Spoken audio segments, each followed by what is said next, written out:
Hello and welcome to Sullivan's Farm. All is quiet at the moment. All I'm doing is feeding and shifting the fence outside and putting straw under the weanlings. And it's probably the last thing to say on a YouTube video, but it's all kind of boring around here at the moment.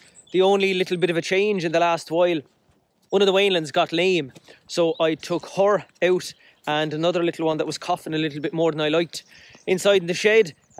Despite only getting a dose a few weeks ago, I took her out as well, and the two of them are down here, so they're going to get a little bit of extra TLC. The lame one, I don't think she's too bad, but I brought her out anyway and gave her a shot of pennon strip. Hopefully that'll clear up whatever little infection or little bug she had in her hoof that was making her a bit lame. So this is a new field for them, I suppose. They're out of their routine, they're in a new little pack. So I'm kind of having to encourage them now for a day or two to go over and eat the few cubes and the bit of silage and to go into the shed that they have access to here as well. So we'll see how they go.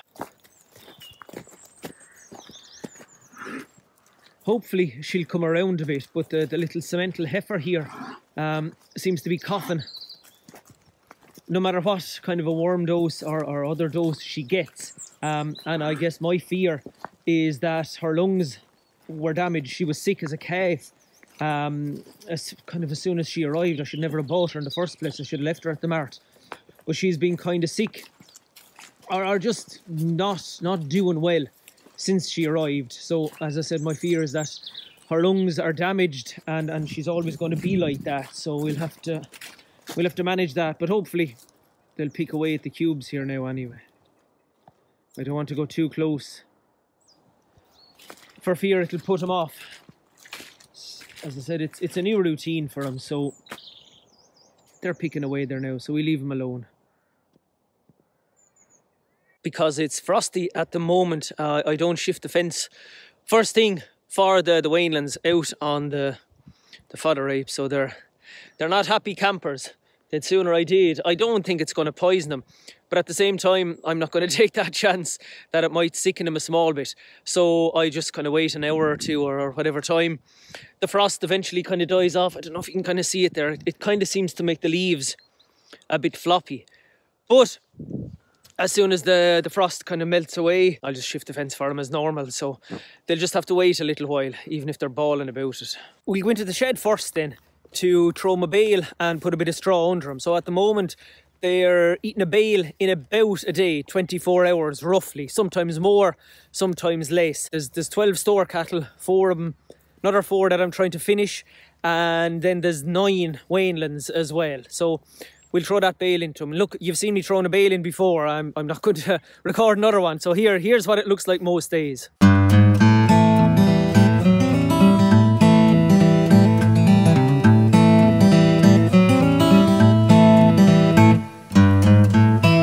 Now that bale is thrown in, we'll throw a bit of straw under the weanlings, and sure, look at, here they are, happy out with their straw, their new beds, their clean, drier beds.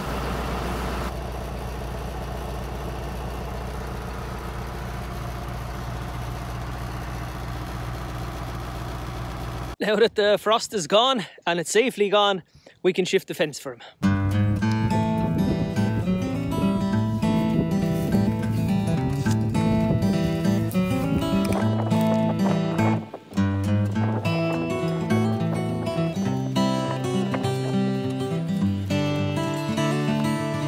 One thing different I am going to do today is something I've never done before. See the tractor there? And that's bale grazing. It's a bale from last year, and there's a few of them left inside the shed, so I'm going to leave it out here to see if they'll graze it.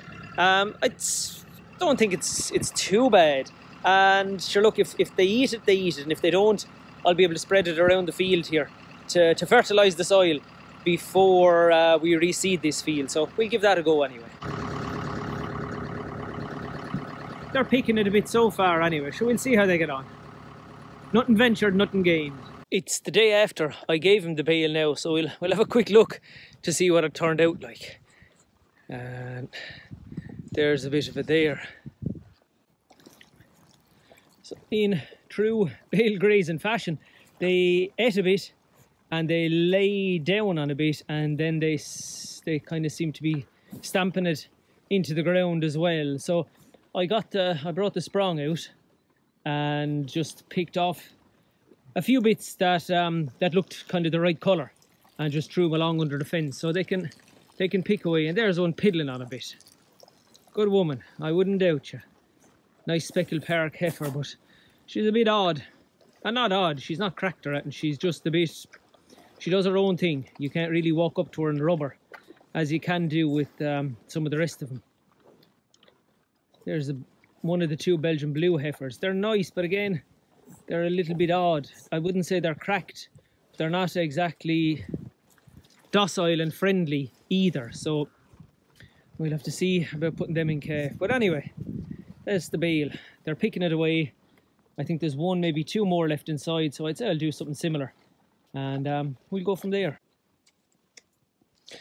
That's it. If you have any comments about the little lame weanling who's not actually that lame, or the little cemental heifer who doesn't seem to be doing too well, or the straw or the silage routine, or even the Bale grazing crack, throw it into the comments section below.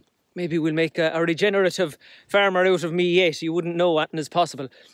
Throw it into the comments below, and mind yourselves, and we'll talk to you soon. Good luck.